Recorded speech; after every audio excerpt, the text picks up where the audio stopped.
Ça indique une fois ici que cette relation n'est pas valide. Bon, on va changer sur one to many, un à plusieurs, c'est valide. Maintenant, je vais renverser les deux tableaux. Vous allez voir aussi comment la relation va changer de one to many, de many to one. De un à plusieurs, de plusieurs à un. Je vais changer. Si je monte ici, je choisis maintenant le tableau principal. Automatiquement, ça enlève ça ici.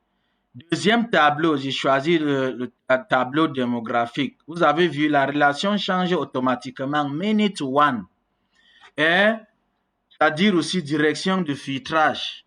Croisé, c'est quoi? À un seul niveau, à un seul sens.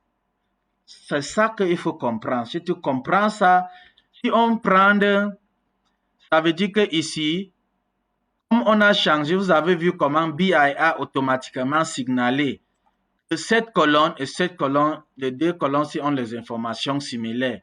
Si tu ne sélectionnes pas la colonne avant de venir ici, tu ne vas pas arriver à sélectionner la cardinalité.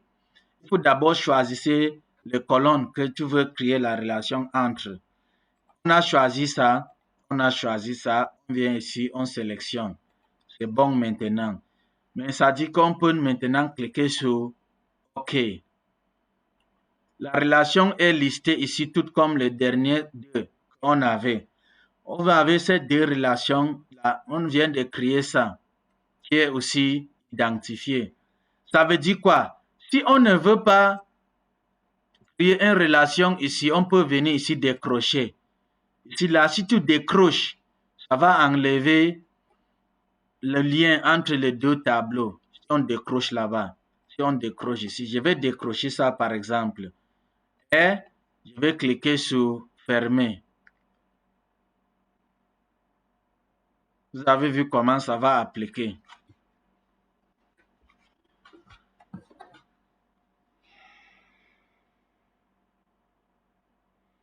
C'est appliqué, non? Vous avez vu?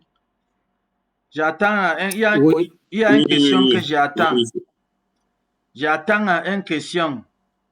Regardez bien les relations, là, posez la question.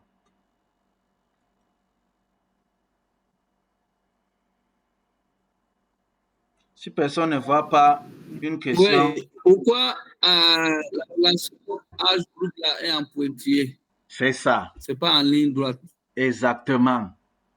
Ce n'est pas en ligne droite, c'est ponctué parce que à dire que nous informe qu'il y a cette relation de one to many entre ces deux tableaux qu'on n'a pas supprimés. Ça devient une relation virtuelle, une relation dominatrice, qu'on dit en anglais dummy relationship. Ce qui fait project management, il y a ce qu'on appelle dummy relationship. Quand tu crées souvent les relations dans Microsoft Project Professional, entre les différentes activités, on a ce qu'on a créé, on dit dummy relationship. C'est la même chose ici. Ça nous dit qu'il y a la relation entre ces tableaux, c'est ça, qui est one to many, qui est une relation virtuelle, une relation qu'on n'a pas supprimée. Ça existe, mais ce n'est pas actif. C'est ça que ça nous dit. Ça veut dire quoi? Maintenant, on peut juste double-cliquer sur cette relation pointée.